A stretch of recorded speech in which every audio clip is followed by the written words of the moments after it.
இது என்ன இப்படி பார்க்குறேன்னு நினைக்கிறீங்களா? இந்த பழம் வந்து எங்கள் வீட்டுக்கார் காலையில் வாக்கிங் போகும்போது 2 பழம் மரத்துலேருந்து பறிச்சுட்டு வந்தார். டிஃப்ரெண்ட்டாக இருக்குன்னு. இது பழம் என்னன்னு பேர் என்னன்னு என்கிட்ட கேட்டார். எனக்கும் தெரியல.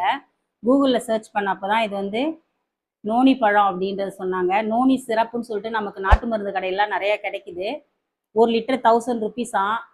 இது வந்து முட்டி வலிக்கு நல்ல சிறந்த மருந்துன்னு சொல்கிறாங்க. அது இல்லாமல் வந்து ஹார்ட் பேஷண்ட்டுக்கு, அடுத்த டயாபெட்டிக் வந்து ஃபுல்லாகவே க்யூர் ஆகுதாம்.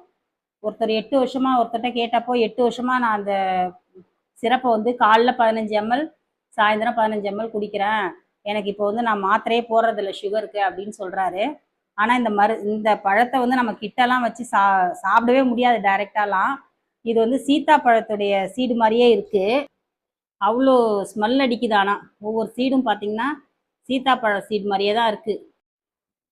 இந்த பழம் நம்ம நாட்டில் எங்கேயுமே இல்லை. ஒரு சில மாவட்டத்தில் தான் இருக்குது. ஆனால் ஈரோடு மாவட்ட சைடில் இதை பயிரிடுறாங்க அப்படின்னு சொல்கிறாங்க.